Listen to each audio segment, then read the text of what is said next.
मिसाल देकर मैं एक समराइज कर रहा हूँ। मान लीजिए एक मरीज हमारे पास आता है और कंप्लेन, बल्कि उसने ये कहा कि साहब मुझे भूख कम लगती है और बदन थोड़ा भारी भारी सा लगता है, सुस्ती ज़्यादा लगती है, और आप उसकी सोनोग्राफी देखते हैं तो उसमें फैटी लीवर की सोनोग्राफी लेके आता है वो। फैटी लीवर के साथ में कई बार ऐसा भी होता है कि फैटी लीवर से जो अगली चेंजेस बॉडी के अंदर आती हैं वो होती है हेल्थ के अंदर तब्दीली आती है, जिसको हम बोलते हैं हाइपरलिपिडीमिया।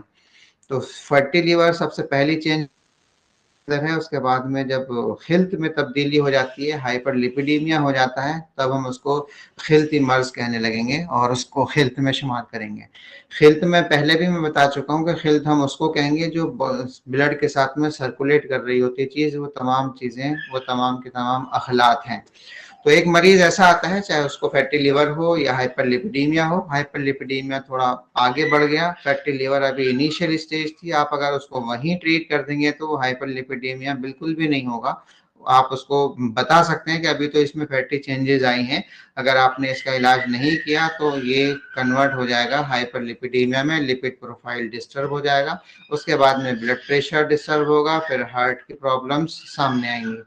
तो आपको वहाँ इलाज क्या करना है, मैं बिल्कुल इनिशियल फर्स्ट स्टेज से बता रहा हूँ। आपके पास ओपीडी में ये कंप्लेंट लेकर मरीज आया और आपको सबसे पहले उसकी डिटेल लेनी है, सोने की, खाने की, क्या चीज़ें वो खाने में इस्तेमाल करता है। उसको भूख तो वैसे ही कम लग रही है क्योंकि उसने आपको कंप्लेंट ही भूख की करी है, और ये लोग कॉन्स्टिपेशन की भी शिकायत करते हैं कि कब्ज भी रहता है।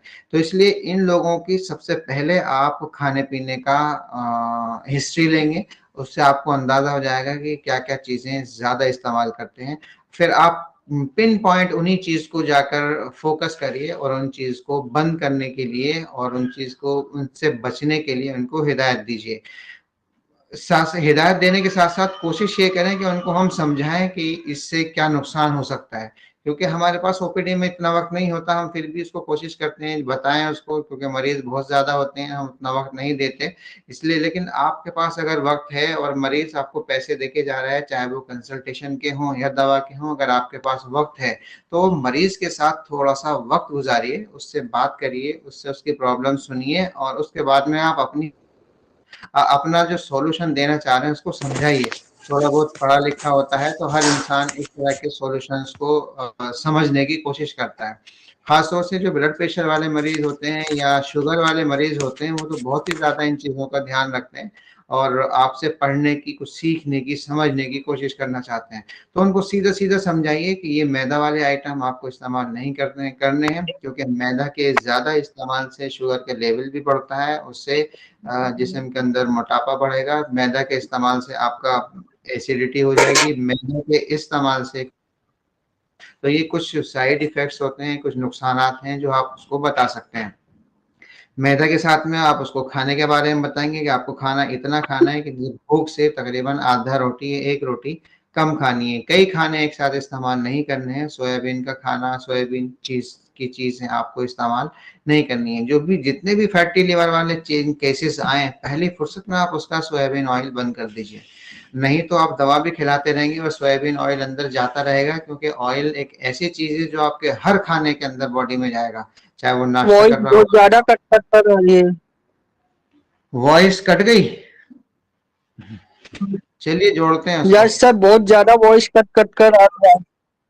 क्या सभी को कट रही है आवाज की आप ही को आ हेलो रही है? हेलो जी, कोई और साहब सर, जुड़े मैं हैं बहुत आपकी देर आवाज? से मेरी वॉइस भी नहीं पहुंच रही थी। नहीं, आपकी आवाज तो आ रही है। हेलो हाँ हाँ बोलो। यस सर, कट रही है। जी, सर, मेरी वॉइस बहुत देर से नहीं जा रही थी अब तक, और वॉइस बहुत ज्यादा कट कट कर आ रही है। ठीक है, अब तो एंड चल रहा है, अब तो आवाज बंद ही होने वाली है 2-4 मिनट में। तो हम बात कर रहे थे, अभी आवाज आ रही है? यस सर, हेलो, अभी आ रही है। चलो अभी आ ठीक रही है। है वॉइस। तो हम बात कर रहे थे कि मरीज आपके पास आया है तो उसको आपको क्या क्या चीजें समझानी है। तो आपको इसकी, इन दवाओं, इन चीजों के साथ साथ में जो भी चीजें हमने आपको बताई हैं, तो परहेज वाली खाने की, सोने की, कि आपको टाइम से मतलब शाम रात को जल्दी सोना है और कम से कम 20 से 30 मिनट तक वॉक करनी है, पैदल चलना है। बस आपको ये 4-5 बातें बताने वाली हैं और ये फिजिकल एक्टिविटी के बारे में बोलना है और साथ में एक तहलील ग्रेन्यूल और तहलील अर्क उसको दे देना है और उसको तकरीबन 1 से 1.5 महीने के बाद आप दोबारा से सोनोग्राफी कराइए, तो उसके अंदर जो भी फैटी चेंजेस आई होंगी वो वापस रिवर्स हो जाएंगी। आपने डिसीज को वहीं से रिवर्स कर लिया तो मरीज अब आगे की कॉम्प्लिकेशन से बच जाएगा। तो ये इस तरह से हम उसको मैनेज कर सकते हैं। तो इसकी समराइज हमने ये किया कि जैसे भी जितने भी केसेस इसके होते हैं जो लाइफ स्टाइल डिसऑर्डर के, उनमें हमें सबसे अहम काम होता है कि हम उसके अंदर अपनी जो खाने पीने की चीजें हैं उनको ठीक करें और उसके बाद में इलाज के तौर पर तहलील ग्रेन्यूल या माजून दबिदुल दवाउल कुरकुम का इस्तेमाल करें। ठीक है साहब, इसमें अगर कोई और कंफ्यूजन है तो बताएं। सर अगर कोई हार्टबर्न का है और लिवर में अगर कोई इन्वेस्टिगेशन वगैरह, तो आवाज नहीं आई, दोबारा बोले। सर अगर कोई हार्टबर्न का पेशेंट है अच्छा और ठीक उसको है। फैटी लिवर भी है, तो पहले हम फैटी लिवर का की सलाह करें तो नहीं नहीं बिल्कुल अपने नहीं। आप से ही होता है। नहीं नहीं नहीं, बिल्कुल गलत, बिल्कुल गलत, बिल्कुल गलत हो गया ये वाला। तो देखिए, अगर कोई फैटी लीवर का केस है तो सबसे पहले आपको मैदे की इस्लाह करके उसकी जो हाइपर एसिडिटी हो रही है उसको ठीक करिए, क्योंकि कोई भी खाने की चीज मैदे से होती हुई ही जिगर में जाएगी। कोई भी दवा अगर आप देंगे तो मैदे से होती हुई ही जिगर में जाएगी। अगर कोई हाइपर एसिडिटी का केस है और आपने उसको जवारिस जालिनूस दे दिया तो उसकी एसिडिटी और बढ़ जाएगी। तो वहां तो हमें सबसे पहले लिवर को छोड़ के मैदे की इस्लाह करनी है, ताकि कोई भी चीज, कोई भी दवा, कोई भी खाना अगर हम मैदे के अंदर डाल रहे हैं, दवा भी डाल रहे हैं, तो उसका इफेक्ट जाए। नहीं तो मरीज एक दिन जवारिस जालिनूस खाएगा या तहरील ग्रेन्यूल खाएगा और अगले दिन इतनी ज्यादा एसिडिटी होगी कि वो कहेगा नहीं डॉक्टर साहब उससे तो खाई नहीं जा रही, बहुत ज्यादा जलन हो रही है।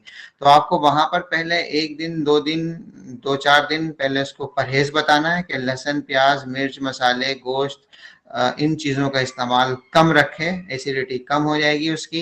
इसके साथ साथ में अगर आपको और ज़्यादा कम करनी है तो कुर्स अल्कली का इस्तेमाल कर सकते हैं। साथ में जो अर्क है, ये तहलील अर्क दे सकते हैं बिना तहलील ग्रेन्यूल के। तहलील अर्क और कुर्स अल्कली दे देंगे तो उसकी एसिडिटी की प्रॉब्लम सॉल्व हो जाएगी। और मरीज को ये भी हिदायत करें कि जो हाई प्रोटीन डाइट है उससे एसिडिटी बहुत ज़्यादा होती है। लोग आजकल क्या है कि दालें बहुत ज़्यादा इस्तेमाल करते हैं, दालों में भी खास तौर से मूंग की दाल को छोड़ के बाकी जितनी भी दालें हैं सब बहुत ज़्यादा हाइपर एसिडिटी क्रिएट करती हैं।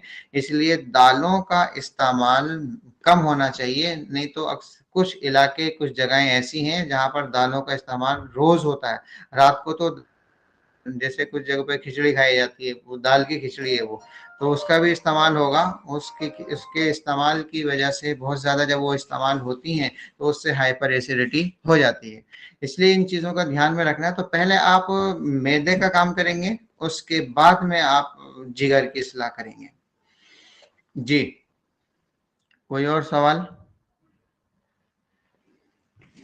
चलिए, आज की क्लास में इतना ही। फिर नेक्स्ट वीक मैं बाहर हूँ अभी, सैटरडे संडे।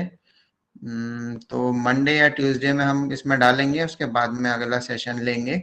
और अगर हो सका तो मैं कोशिश करूंगा कल इस टॉपिक को पूरा कर लें। अगर कल वक्त मिला तो कल क्लास लेंगे, वो मैं डाल दूंगा इस ग्रुप के अंदर। ठीक है साहब, चलिए, अल्लाह हाफिज।